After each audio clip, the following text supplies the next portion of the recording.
Igreja, que alegria a gente estar junto para mais uma aula do nosso seminário. Hoje nós vamos ter uma aula muito especial ministrada pelo apóstolo Cristiano Miranda. O Cristiano Miranda é um líder do Ministério Sonhos de Deus, lá de Taubaté. É um ministério que tem abençoado muito a região do Vale do Paraíba e tem sido uma bênção para líderes e pastores de todo o Brasil e até de fora do Brasil. Nós vamos ser ministrados por ele nas próximas 3 aulas, a começar dessa semana, concluindo na semana que vem, do assunto de teologia contemporânea. É um assunto extremamente necessário para os nossos dias, fazendo uma reflexão sobre o assunto da teologia e a realidade do nosso tempo presente, que com certeza vai abençoar muito e muito a sua vida. Para esse conjunto de 3 aulas, cada aluno vai precisar fazer um trabalho, um pequeno trabalho que eu acredito que vai abençoar muito a sua vida, que é fazer um resumo dessas nossas 3 aulas. Esse resumo vai ser direcionado aos nossos mentores, então cada aluno, por favor, ao final desse módulo na semana que vem, pode enviar esse resumo para cada um dos seus mentores. Queria agradecer muito ao apóstolo Cristiano Miranda por nos abençoar nessa aula e desejar para você uma excelente matéria, um excelente módulo de aulas. Deus abençoe você em nome de Jesus. Olá, meus queridos irmãos, amigos da Igreja Cristã do Morumbi. Aqui é o apóstolo Cristiano Miranda e vou ter o prazer de estar com vocês nas próximas horas para falarmos um pouco de uma matéria, Teologia Contemporânea, que foi me solicitado pelo pastor Chori. Gostaria de mandar um abraço ao pastor Chori e todos os irmãos da Igreja Cristã do Morumbi e também demais amigos e irmãos que possam vir assistir essa aula posteriormente. Bom, eu vou procurar fazer o acompanhamento com vocês aqui através desse recurso de vídeo. Vocês vão poder ver todo o esboço dessa aula, para que vocês possam acompanhar de uma forma mais dinâmica. E eu vou disponibilizar esse recurso em arquivo PDF para todos vocês ao final das aulas, ok? Então, vocês podem tomar suas notas, mas lembrando que todo esse conteúdo vai ser disponibilizado para vocês em formato de arquivo em PDF, tá bom? Então, como introdução, é importante a gente primeiro compreender que a teologia contemporânea é impossível alguém se dizer especializado em teologia contemporânea, porque ela abraça, ela alcança diversas vertentes, na verdade, da teologia nos últimos séculos, É a produção teológica contemporânea, num período que compreende o final do século XVIII até os dias atuais. Então, todos os movimentos que aconteceram ao longo desses anos e todas as intercorrências são estudadas pela teologia contemporânea. O que nós temos hoje em dia são pessoas que se especializaram em alguns temas, em alguns aspectos, em algumas derivações daquilo que aconteceu na teologia nos últimos anos. Então, eu não tenho a pretensão aqui de poder me aprofundar num assunto que é tão vasto, que tem aí 2 séculos de história, mas que a gente possa traçar linhas gerais e que todos vocês possam então compreender a realidade e a contextualização da teologia contemporânea, passando um pouco pela história, mas principalmente focando na intercorrência e na influência dela nos dias atuais, tá bom? Então, para que fique mais claro a sequência do que nós vamos estudar, nós vamos estar dividindo esse conteúdo em 4 capítulos, em 4 lições. E nós vamos gravar isso em 2 aulas, de aproximadamente 1 hora cada. Então, a primeira aula que nós iniciamos agora, nós vamos tratar esses 2 primeiros pontos.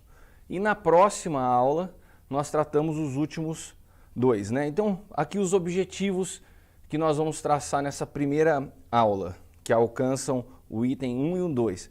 Descrever em linhas gerais as principais categorias e pensamentos da teologia contemporânea.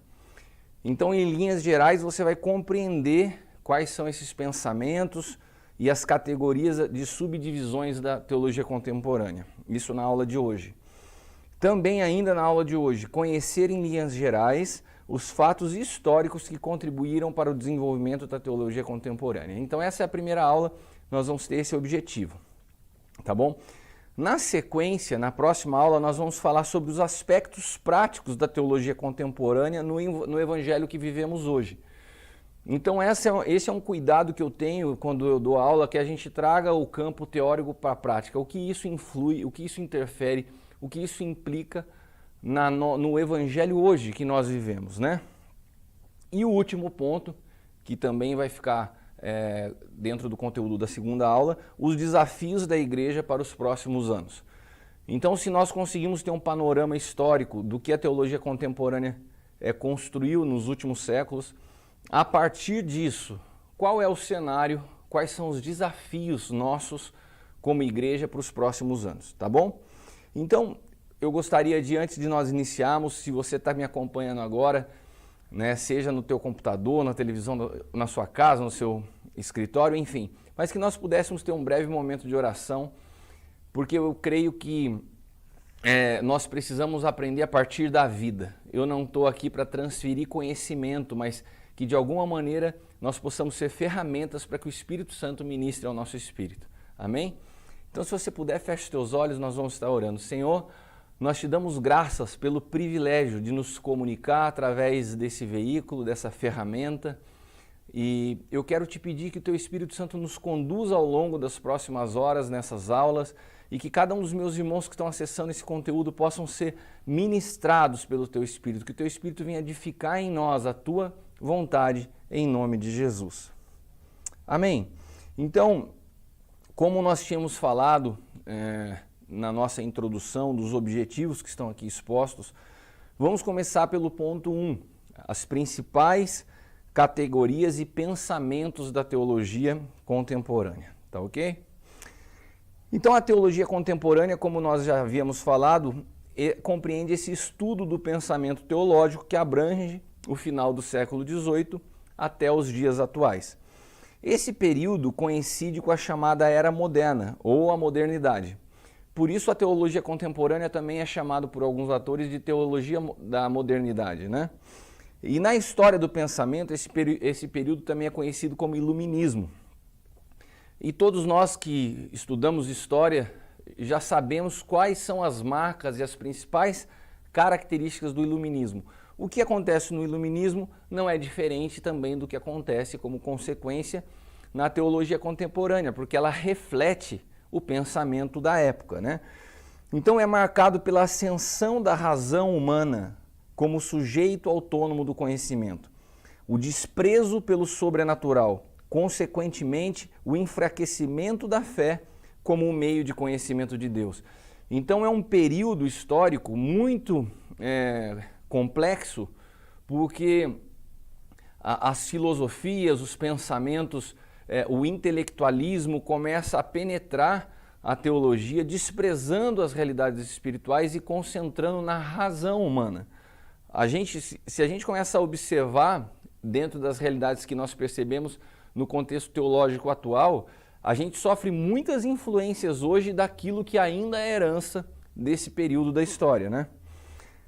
Não representa uma escola de pensamentos nem uma abordagem específica. Na verdade, como eu já tinha falado para vocês na nossa introdução, há diversas teologias ou perspectivas teológicas nesse período. E é um equívoco associar a teologia contemporânea à teologia liberal.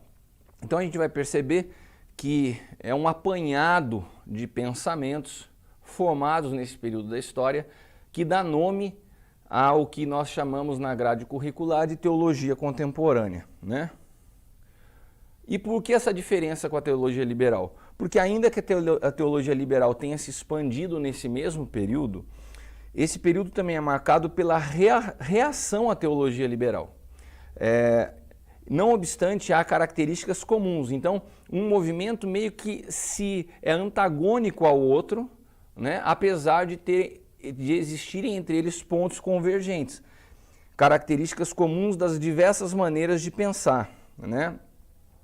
E nessa sessão nós trataremos de alguns desses aspectos. Mas, porém, convém antes disso esclarecer brevemente o surgimento dessa teologia, né? Então, antes de nós falarmos do surgimento, eu gostaria aqui de expressar a minha opinião como professor dessa matéria, porque eu resumo esse período como um período de forte influência da árvore do conhecimento, né? Se a gente observa Gênesis, o livro de Gênesis é um livro onde existem muitos princípios e fundamentos eternos estabelecidos por Deus.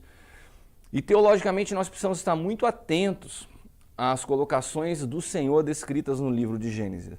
E ali, quando nós vemos no Éden aquele ambiente perfeito criado por Deus, existiam aquelas duas árvores, elas apontam para duas realidades, duas perspectivas.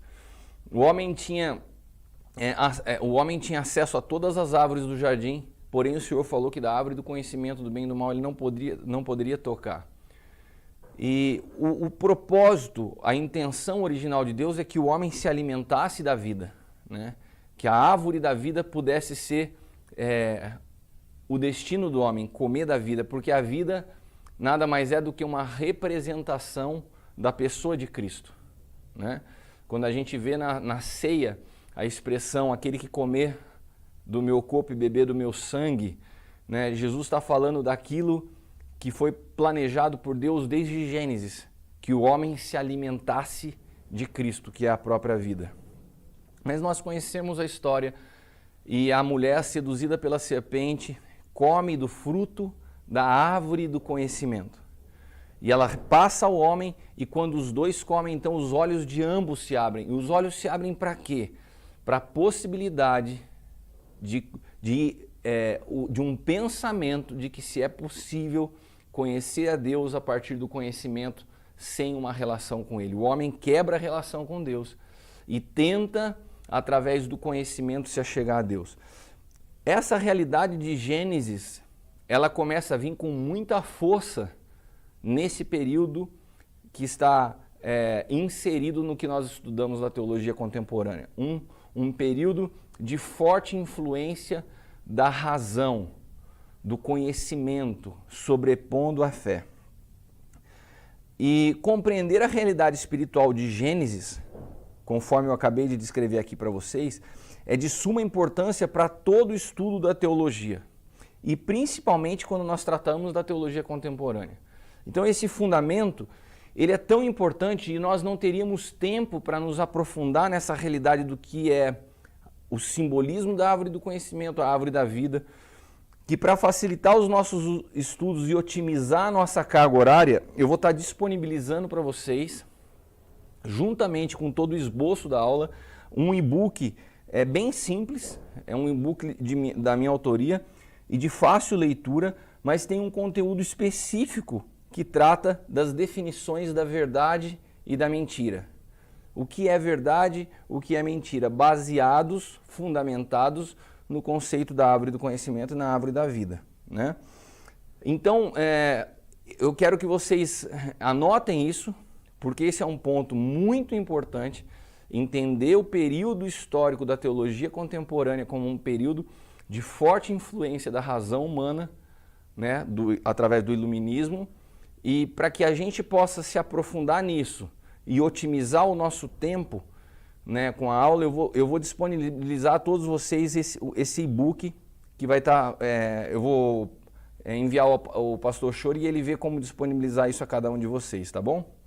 Lembrando, né, eu coloquei aqui no rodapé as nossas redes sociais, se vocês quiserem acompanhar uma série de conteúdos e materiais que nós estamos desenvolvendo, a Cristiano Miranda AP, Facebook, Instagram, tem o canal do YouTube, Twitter, você pode estar acessando bastante material lá, tá bom? Então vamos agora, como eu tinha falado, entender um pouquinho do surgimento da teologia contemporânea. De acordo com Alistair McCreed, até os anos 1700 da era cristã, a teologia cristã era essencialmente um fenômeno europeu ocidental. É evidente, né? O evangelho era uma realidade da Europa, né? A América não tinha nenhuma expressão dentro do que diz respeito à formação de conteúdo teológico. Então, a partir de então, a teologia se torna um fenômeno global. Se deve, em grande parte, isso à colonização dos Estados Unidos. A partir desse momento, então, também começa-se produção de conteúdo teológico, uma expressão do movimento cristão, surgindo a partir da América, né? Conforme está descrito aqui no nosso texto. E a expansão da igreja para outros continentes, particularmente Oceania, Ásia e África. E depois, posteriormente, a América Latina, e ao estabelecimento de seminários e escolas teológicas. Com o fortalecimento da igreja e das suas escolas teológicas, começam a surgir as teologias locais. Então, você começa a pensar, reflete comigo, durante muito um período da história, a teologia esteve concentrada numa localidade geográfica e cultural restrita. Quando a teologia se expande, né, o estudo teológico se expande para outros continentes, se depara com outras realidades, com outras culturas, começam a surgir movimentos de expressão de conteúdo teológico baseados nessas culturas e nessas localidades. Começa-se a haver, então, uma diversidade de pensamentos teológicos que até então era muito mais restrito em virtude das realidades geográficas, né? Na América Latina, em particular, surgiu no século XX o movimento da teologia da libertação, caracterizado pela ênfase na praxis, né? Isto é, na ação da igreja em favor dos necessitados, da compreensão teológica de uma libertação política. O pensamento e método teológico da teologia contemporânea está então associado a este período histórico e aos seus movimentos filosóficos, sociais, políticos e eclesiásticos. Então, essa breve introdução nos mostra como surge, né, esse período da era cristã, que para fins de pedagógicos de estudos é denominado teologia contemporânea. E esse movimento ele é dividido em várias categorias, né? Se vocês estudarem as diferentes fontes de materiais a respeito de teologia contemporânea, a descrição dessas categorias é diferente de cada uma delas, em nomes e também em quantidade de divisões. Nós vamos pegar aqui as principais categorias tipicamente abordadas pela teologia contemporânea, incluem o fundamentalismo, a neo-ortodoxia, o pentecostalismo, o evangelicalismo, o neoliberalismo, o catolicismo pós-Vaticano II, a teologia ortodoxa oriental do século XX e o movimento carismático. Essas, na minha opinião, dentro dos conteúdos que nós temos hoje disponíveis, são as principais categorias ou subdivisões da teologia contemporânea. Então vocês imaginam a imensidão, o universo de conteúdo que nós estamos falando aqui. Só um deles, se a gente fosse estudar, por exemplo, o movimento do catolicismo pós-Vaticano II, ou a teologia ortodoxa oriental do século XX. Irmãos, é conteúdo que não acaba mais. Por isso foi descrito no início dessa aula que a nossa visão não é aprofundar em cada um desses movimentos históricos, mas dar uma breve visão, linhas gerais, para que vocês possam se contextualizar e principalmente chegar a um entendimento da influência desses movimentos na realidade dos dias que nós vivemos. A isso eu chamo de teologia prática, né? Porque o conhecimento por si só, ele se torna um acúmulo, nós nos tornamos numa biblioteca sem utilidade, muito conhecimento adquirido e pouca vida. Então, quando nós trazemos o conhecimento para a prática, então nós tornamos o conhecimento útil. E essa é a ideia para que essas aulas de teologia contemporânea possam ser úteis a vocês. Amém? Essa é a nossa oração, o nosso desejo, e nós estamos empenhados em servi-los com essa finalidade e esse objetivo. Além dessas categorias maiores, a teologia contemporânea também trata de áreas especializadas, como nós já mencionamos. A teologia da libertação, a teologia feminista, várias teologias étnicas, com grande variedade de credos envolvidos, mas poucos estudiosos pretendem servir, também algo que eu mencionei na introdução, como especialistas na teologia contemporânea. Né? Em vez disso, a tendência é se especializar em uma ou mais dessas áreas. Por ter tantas divisões, fica difícil alguém falar assim, olha, eu sou especializado em teologia contemporânea. Não. A gente vê pessoas hoje que escrevem e tem muito conteúdo a respeito da teologia da libertação, fala do papel da mulher na sociedade, no cristianismo atual, mas alguém que abrace todos esses assuntos e subdivisões como especialidade, é que nem, eu sou engenheiro civil de formação, né, além de teólogo, E eu me lembro que às vezes a gente estava em obra e ia contratar um funcionário e nós estávamos buscando um encanador. Daí de repente chegava um rapaz para ocupar a vaga e a gente falava assim, você entende de hidráulica? Ele falava assim, eu entendo de hidráulica, entendo de elétrica, entendo de pintura, entendo de alvenaria. E quando a gente ouvia isso, um já olhava para a cara do outro e falou assim, não entende de nada. A pessoa que acha que entende de tudo, na verdade não entende de nada. Assim é a teologia contemporânea. É impossível você querer entender de todas essas áreas, mas nós precisamos ter a compreensão e uma visão geral de cada uma delas para entender a influência delas na nossa vida atual, nos dias que vivemos, né? Um ramo mais recente da teologia contemporânea é o estudo do diálogo interreligioso. Isso de fato é mais recente, era uma realidade um pouco mais complexa no passado, mas a teologia cristã e histórica é comparada com as cosmovisões dos sistemas de crenças não cristãs como base para um diálogo entre diferentes religiões. Pesquisas recentes se concentram nos valores compartilhados entre duas ou mais religiões, como as fés abraâmicas, né? Então, quando fala da fé abraâmica, você consegue fazer uma ponte entre judaísmo e cristianismo, né? E islamismo, ou religiões orientais, incluindo o hinduísmo, budismo e movimentos cristãos, como a igreja chinesa subterrânea. Então, a teologia contemporânea, ela promoveu esse diálogo interreligioso, construindo pontes em assuntos comuns, né? Hoje é até bastante comum cristãos chamados evangélicos no Brasil, eu conheço vários que vão a Israel para estudar com rabinos.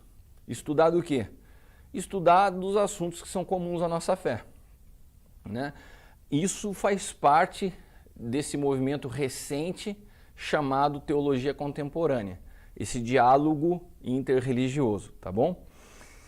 A teologia contemporânea, ela é, em primeiro lugar, um campo de estudos acadêmicos, né? Como tal, aborda os desafios intelectuais enfrentados pela teologia, inclusive a ciência, questões sociais e práticas religiosas. Enquanto muitos teólogos contemporâneos compartilham uma herança cristã, nem todos o fazem. Por quê? Porque se trata de um assunto acadêmico. Então hoje existem muitos escritores e estudiosos que são ateus, mas estudam a realidade da teologia contemporânea, né? Vamos ler aqui o que o texto nos fala. Enquanto muitos teólogos contemporâneos compartilham uma herança cristã, nem todos os fazem. Na verdade, muitos estudiosos agnósticos ou mesmo ateus entram no campo e estão ensinando seus pontos de vista sobre fé e crença na sociedade contemporânea. Para o cristão que acredita na Bíblia, acredito que é o nosso caso aqui, né? A teologia contemporânea é importante pois traça o desenvolvimento das crenças na história recente. No entanto, é fundamental perceber que a teologia contemporânea geralmente se afasta da teologia cristã tradicional, quando avalia a fé no contexto de vários movimentos sociais ou em comparação com outros sistemas de crenças. Aderir a uma cosmovisão bíblica geralmente não é o objetivo, ou seja, nós precisamos entender que quando se fala de teologia contemporânea, nós temos escritores de todas as classes falando sobre o assunto. Agnósticos, ateus e pessoas que não têm um compromisso em traçar uma linha amparada biblicamente para os seus fundamentos, mas muito mais baseado no seu sistema de crenças e valores. Por isso, eu imputo que o estudo da teologia contemporânea num ambiente acadêmico, onde nós não tenhamos conhecimento dos fundamentos da fé, é extremamente perigoso e nocivo, porque muitas vezes pode ser abordado através de uma ótica oposta à visão cristã. Então, eu acredito que nós hoje, nesse ambiente que nós temos, nós podemos criar as linhas gerais para que você tenha noção da teologia contemporânea, entendendo que não se trata de um material que é o credo religioso da igreja, que não fala em nome da igreja, mas são pensamentos construídos a partir da evolução dos pensamentos teológicos ao longo da história nos últimos 200 anos. Tá bom? Com isso nós encerramos aqui o primeiro ponto das nossas linhas gerais a respeito da teologia contemporânea. Agora nós vamos entrar no segundo ponto para que nós possamos então concluir a nossa primeira aula, né? Esse segundo ponto são os fatos históricos que contribuíram para o desenvolvimento da teologia contemporânea. Eu acredito que essa nossa primeira aula de abertura do assunto, ela é naturalmente mais teórica, né? Então eu peço que vocês tenham paciência, que sobrevivam a essa primeira aula, porque depois nós vamos para a segunda aula, caminhar pelos aspectos práticos da teologia contemporânea e também uma visão profética, né, do que a igreja vai enfrentar nos próximos anos, compreendendo esse cenário, né, vivido pela igreja através da história nos últimos anos. Então, nós estamos construindo aqui uma base, um fundamento que vai nos permitir enxergar melhor na próxima aula esse cenário futuro e a prática da nossa vida atual, como nós ainda temos influências no meio cristão desse período da história chamado teologia contemporânea, tá bom? Então, conhecer esses fatos históricos vão nos ajudar para que a gente possa compreender a próxima aula. Vamos passar então aqui para esses fatos, que é o ponto 2, que contribuíram para o desenvolvimento da teologia contemporânea. 2.1. A influência da reforma e da contra-reforma. É evidente que com o advento da reforma religiosa no século XVI, a tradição católica foi desafiada pelos reformadores. Os reformadores apegaram-se às escrituras sagradas e trouxeram à lume os grandes fundamentos da fé cristã, como a autoridade suprema da Bíblia, a justificação pela fé, o verdadeiro significado dos sacramentos, o sacerdócio universal dos crentes, etc. As divisas protestantes tornaram-se célebres, né? Solus Christus, sola Scriptura, sola fide, sola gratia. Então, esses são pontos históricos extremamente importantes, né? Porque todo esse período da história passa por uma influência desse movimento da reforma protestante, né? E a reação católica a esse movimento a reforça, que é aqui o nosso ponto 2.2. A Igreja Católica, ao ver-se ameaçada, organizou a sua contra-reforma, principalmente através da convocação do Concílio de Trento, que se reuniu durante 18 anos, de 1545 a 1563. Então, irmãos, percebam que a gente está construindo uma base dos movimentos históricos que foram interferir e influenciar o período que nós estamos estudando da teologia contemporânea. Então aqui, sem dúvida, a reforma teve uma grande interferência e a contra-reforma católica que acontece no Concílio de Trento. E o que acontece nesse concílio? Nesse célebre concílio fica confirmados pela Igreja Católica todos os dogmas anteriormente aceitos. A tradição foi considerada de valor igual ao da Bíblia e ainda se juntaram ao cânon do Antigo Testamento os livros e aditamentos apócrifos. Então o concílio ele é marcado porque, como Lutero e todos os reformadores atacavam aquilo que foi acrescentado à fé cristã e não tinha base bíblica, o que esse concílio católico promove? Que todo o período histórico, toda a história da igreja tinha peso igual às escrituras. E com isso eles preservam as tradições religiosas, eles preservam os dogmas, né, que estavam sendo tão atacados pelos protestantes e dão assim uma resposta a todos aqueles praticantes da fé católica. Então esse jogo de forças, né? De um lado, a reforma protestante mostrando a incoerência e os pontos contraditórios da fé católica. Daí, de um outro momento, a Igreja Católica responde através desse concílio, firmando na tradição peso igual ao da Bíblia. Então, esse cenário todo, ele cria uma interferência, uma influência histórica na teologia muito forte. Depois nós vamos para o ponto 2.3, outro fator historicamente falando, muito interessante, né? A parte de Galileu e a Inquisição. Galileu foi acusado de perjúrio e heresia pelos clericalistas, né? O grande físico Galileu, nesse período, já tinha 70 anos de idade. E ele foi citado a comparecer perante o tribunal da Inquisição em Roma. Na manhã do dia 22 de junho de 1633, ajoelhado ante seus inimigos, Galileu, para salvar a vida, abjura seus erros e heresias e renega todas as sensacionais descobertas. O decreto do Papa Urbano XIII, né, diante das novas descobertas científicas, foi nos dias de Galileu, quando mais se degladiavam teólogos que pretendiam ser cientistas e cientistas que pretendiam ser teólogos, ou seja, a ciência interferia no pensamento teológico e o pensamento teológico interferia na ciência, havia um conflito e Galileu estava no meio desse conflito. Olha que momento da história muito interessante, né? E você percebe como esse momento da história tem desdobramentos em discursos ideológicos até nos dias que nós estamos vivendo, né? E começa essa crise ciência e fé nesse momento da história. Foi nos dias de Galileu quando mais... aqui eu já li, né? E olha que interessante o decreto do Papa Urbano XIII a respeito dessa situação de Galileu. Esse decreto ficou muito conhecido historicamente.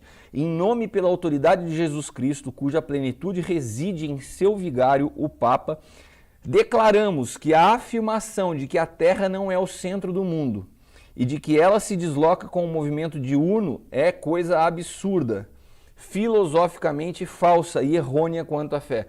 Então esse é um momento histórico onde o Papa afirma que um fundamento científico é completamente equivocado, né? E um absurdo o que é colocado aqui, mas a gente vê essa interferência nesse período da história da religião e da teologia com a ciência, né? Se degladiando. Então a gente constata uma clara incapacidade dessa teologia católica de então acompanhar o interesse e a diligência de explicar de forma tangível com a teologia de inúmeros avanços científicos que estavam acontecendo naquele período.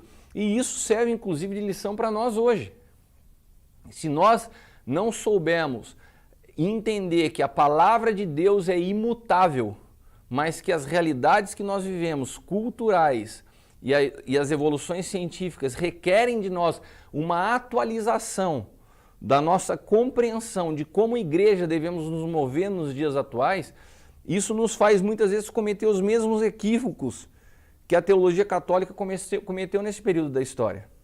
Então, compreender a Bíblia sem remover seus fundamentos eternos, mas entender como nós podemos responder a uma sociedade atual é fundamental, né? E a história nos mostra isso. 2.4. A Bíblia foi a grande vítima de todos os confrontos entre a Igreja e as novas ideias. A posição medievalista da Igreja Católica nos primeiros séculos da Idade Moderna, em relação ao desenvolvimento da cultura, trouxe males sem conta a ela mesma, porque à medida em que a ciência começou a provar os absurdos condenados pela religião, esta começou a ser contestada por eminentes escritores secularistas e irreverentes, a cujos olhos o romanismo não passava de um mal social e um entrave ao progresso dos povos. Ou seja, quando começa a ficar claro os equívocos da teologia católica com relação à ciência, ela passa a ser motivo de muito ataque de pensadores, de cientistas, de intelectuais que viam, né, que começavam a minimizar e ironizar a fé cristã através do catolicismo. Não tem muita diferença do que nós vemos nos dias atuais, quando muitas vezes por causa de ideologias políticas nós abraçamos extremos, e quero deixar bem claro que entendo que como igreja tenhamos responsabilidade política sim, mas quando a igreja abraça os extremos, e toma posições que são opostas à fé, é quase como uma inquisição moderna, onde julgamos a tudo e a todos, não a partir de uma compreensão do momento histórico e da pessoa de Cristo, mas de, muitas vezes, uma falta de compreensão do que é a manifestação dos filhos de Deus que a criação anseia com tanta expectativa. É isso que a criação anseia, a manifestação dos filhos. E o que nós trazemos como resposta a isso? Isso fica para vocês como uma reflexão. O 2.5, a atuação nociva do liberalismo teológico neste período. O que o liberalismo teológico não é? O liberalismo teológico não é uma religião ou uma organização ideológica possuidora de templos, funcionários ou sociedades. Então, o que é o liberalismo? Ele é simplesmente uma tendência de ajustar o cristianismo aos conceitos da alta crítica da Bíblia, da ciência e das filosofias modernas. Esta tendência apresenta-se hoje sob diversos outros títulos, como modernismo, racionalismo e nova teologia. Então, esse liberalismo é diferente do que eu estou falando, de você compreender a realidade bíblica e você ter a mente de Cristo para contextualizar a vida do Espírito para os dias que vivemos. Isso é uma coisa. O liberalismo é outra coisa. É a adaptação da palavra, é a adaptação da fé à ciência, filosofias modernas e pensamentos que vão contra a palavra. Então o liberalismo era um movimento bastante nocivo à fé cristã. E o que é a alta crítica que nós mencionamos? Em exegese, a alta crítica é o nome dado aos estudos críticos da Bíblia. Sua abordagem trata a Bíblia como literatura, utilizando-se do aparato crítico normalmente aplicado a textos literários semelhantes, ou seja, se analisa a Bíblia como um livro qualquer.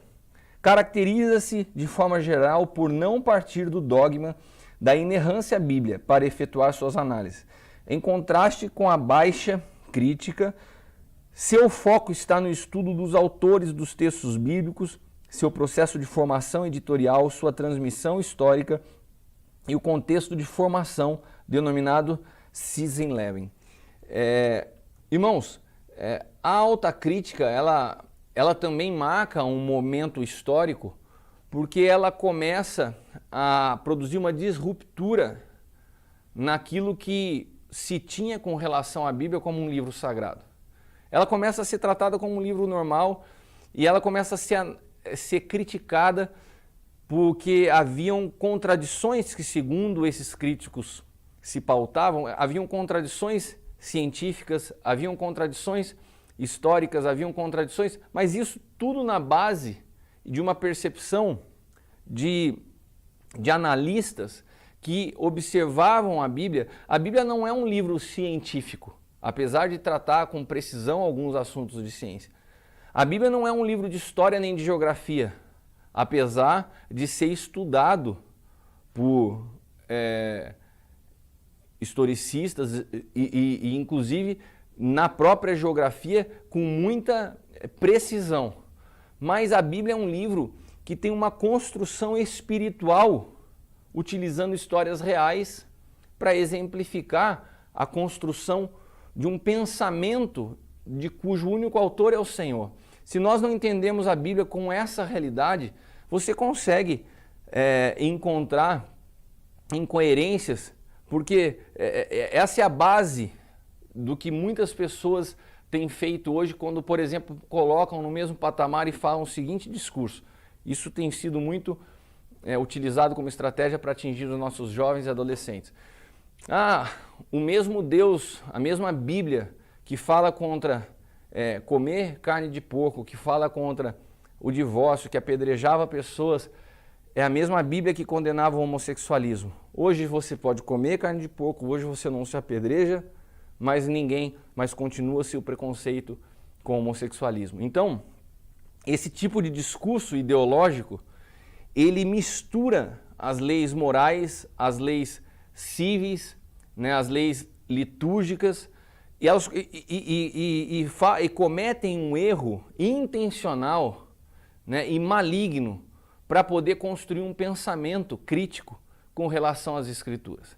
E se nós não temos um fundamento bíblico, se eu ouvo isso, parece que faz sentido. Essa era a base dessa alta crítica levantada nesse período histórico. Aqui nós temos alguns exemplos de atuação da alta crítica. Eu dei um exemplo mais atual, mas vamos ver o que o texto nos diz. Os fundamentos históricos dessa tendência remontam, de acordo com a maioria dos autores, o ano de 1753, quando Jean Astruc, francês, incrédulo e professor de medicina em Paris, publicou anonimamente em Bruxelas o livro Conjecturas sobre as Memórias Originais, que parece terem sido usadas por Moisés na composição do Gênesis. Nesse livro, Astruc, que foi médico do rei da Polônia e também de Luís XV da França, duvida da origem mosaica dos 5 primeiros livros do Antigo Testamento. Então, você veja que é o que eu estou falando. A alta crítica tem influência em alguns discursos hoje atuais de descaracterizar e levantar dúvida. Aqui ele levanta dúvida sobre a autoria do Pentateuco, né?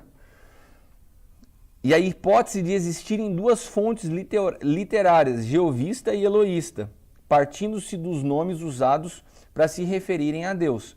Antes dessa data, muito raramente alguém ousava criticar a palavra de Deus.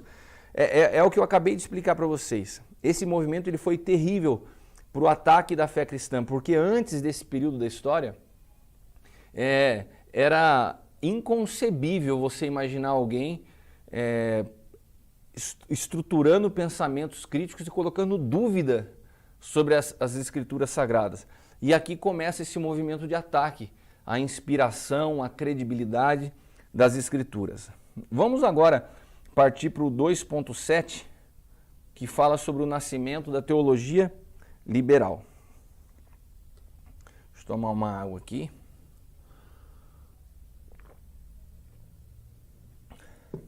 Como eu falei para vocês, essa nossa primeira aula, ela trata aspectos mais teóricos, mais históricos, mais importantes para construir a base do que nós vamos ver na próxima aula, tá bom? O nascimento da teologia liberal. Do emaranhado dessas teorias, nasceu o movimento liberalista, hoje presente nas artes, na música, nos costumes sociais e, como vimos, na própria teologia. É ele o principal responsável pelo relaxamento dos padrões éticos. Olha onde começa o relaxamento dos padrões éticos. Em virtude da sua atitude irreverente em relação à divindade, né, das dúvidas acerca da inspiração das Escrituras que lança nos corações. Então, o nascimento da teologia liberal, ele vem depois desse ataque que nós lemos aqui da alta crítica. Depois da atuação da alta crítica, se tem origem ao movimento da teologia liberal que vem ironizando a Deus, que vem gerando dúvidas sobre a inspiração das Escrituras, e sem a poderosa influência moralizadora da palavra de Deus, os homens se embrutecem, como descreve o apóstolo Paulo no capítulo 2 da sua carta aos Romanos. E em 1780, o hebraísta alemão, não vou arriscar ler o nome dele, aceitou a hipótese de Astruc e afirmou que os referidos documentos tinham características, estilos e expressões distintas uns do outro, né? Então eles julgaram ter descoberto dentro desse documento eloísta de Gênesis diversas características do estilo e expressão, e por isso foi considerado o descobridor do segundo documento eloísta. Na Escócia, o padre católico romano Alexander Gadas anunciou ter encontrado no Pentateuco diversos documentos, né? Então aqui a gente consegue ter um pano de fundo do que foi esse movimento, o nascimento da teologia liberal, tá? Um movimento histórico importante de que nós venhamos a nos lembrar, porque aqui começa se relativar a inspiração bíblica, diminuir, ironizar a figura da divindade, né, da pessoa de um Deus, um pensamento conduzindo todos os escritores da Bíblia, começa aqui. Daí então, nós vemos que Karl Barth traz um outro movimento, que me parece ser um movimento pendular, né? De um momento você vai para no momento histórico você vai para um extremo de ataque à fé cristã, de repente vem alguém trazendo de novo a teologia para a cristologia, uma teologia cristocêntrica, colocando o Cristo como centro de tudo, e um novo ortodoxismo, né? Essa teologia comumente conhecida como barthianismo, né? Porque foi conduzida com muito afinco por Karl Barth, por ter como seu principal autor Karl Barth, considerado o maior teólogo do século XX, e este sistema possui ainda vários outros nomes, né? Pode ser chamado de teologia dogmática, teologia da crise, neo-ortodoxia, teologia transcendental, modernismo negativista, teologia de Lund. Todos esses nomes se referem a essa resposta que nasce a partir de Karl Barth e outros autores a esse movimento da teologia liberal, né? Não se pode deixar de reconhecer que, sob vários aspectos, a teologia de Barth foi um retorno. Embora aparentemente as várias doutrinas bíblicas desprezadas pelo liberalismo, como eu falei, então Barth parece que promove um retorno, um contraponto ao liberalismo, né? Como a Trindade, o nascimento virginal de Cristo. Olha os pontos que os liberais tinham tocado, né? Pontos cruciais da fé cristã. E Barth volta a defender esses pontos. As duas naturezas de Cristo unidas numa só pessoa, conforme aceito pelo Concílio de Calcedônia e pela Reforma Protestante, a salvação pela graça, a justificação unicamente pela fé, e em virtude desses pontos de vista foi o barthianismo chamado também de neomodernismo ou neo-ortodoxia. Observamos que na teologia de Karl Barth procurou preservar a cristologia, conforme eu também havia falado a vocês. Mas a teologia de Barth possui algumas falhas que são bastante sérias. Barth afirmava que a Bíblia não é a palavra de Deus, mas apenas a contém, que parece ser um detalhe, mas dá margem para muitas heresias. E por isso pode ser a Bíblia criticada à vontade, né? Estabelece um falso contraste entre a autoridade espiritual da igreja, por ele aceita, e a sua autoridade legal, que ele rejeita. Assim deixou a porta aberta à discussão acerca de doutrinas. Segundo esta teologia transcendental, o mundo está cheio de contradições, inclusive na religião. Por isso, os seguidores desta escola admitem sistemas que se excluem mutuamente. Então, Barth ele foi muito preciso na defesa de alguns pontos, mas deixou algumas contradições perigosas em aberto nesse momento da história, como resposta ao liberalismo. Agora a gente começa nessa construção histórica de um movimento meio que puxa o outro, a gente vai chegando... você percebeu, eu fiz questão de mencionar para vocês, que vários desses movimentos, apesar de serem seculares, eles têm influência que reverberam na realidade da nossa fé até os dias atuais.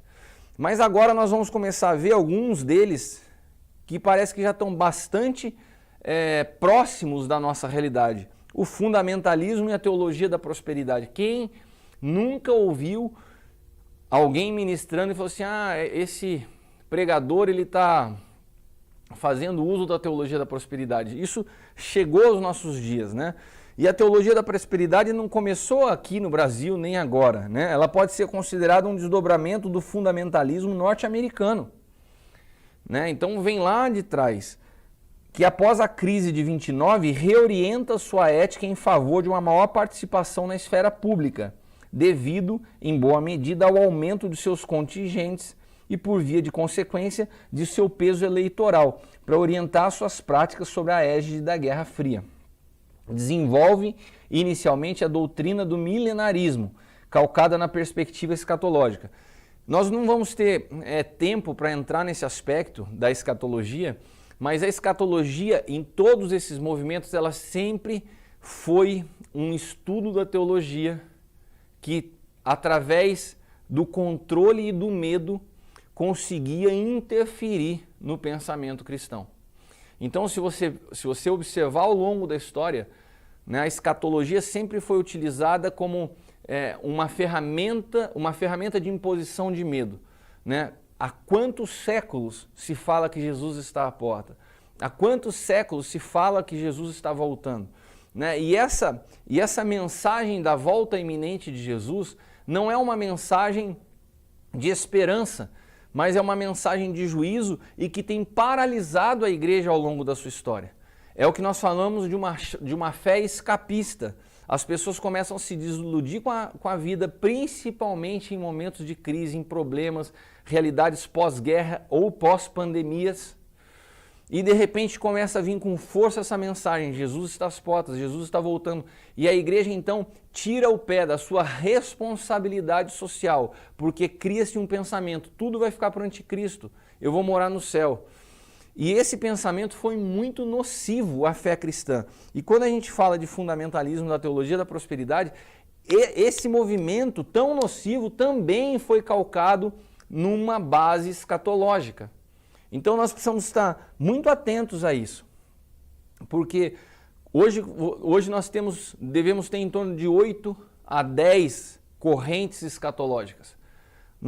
Ninguém está apto a afirmar. Nós temos homens brilhantes, mentes incríveis, de homens de Deus, que são pós-milenistas, pré-milenistas, que são muitas vezes amilenistas, né? E a gente percebe que todos esses pensamentos, eles só não podem produzir em nós uma visão escapista ou uma visão de uma construção histórica que o mundo está se acabando e tudo vai ficar pior, porque Deus estabeleceu a terra para o governo da igreja. E a igreja, ela tem uma responsabilidade de produzir transformação. Nós precisamos permitir que essa fé apostólica nos envolva, nos abrace, nos tire de uma visão para dentro e promova uma mudança externa. Para isso, quando eu falo sobre escatologia, e eu dou uma aula sobre escatologia onde eu explico todas as correntes e falo assim, e me perguntam: qual a tua visão, pastor? Né? Você é preterista?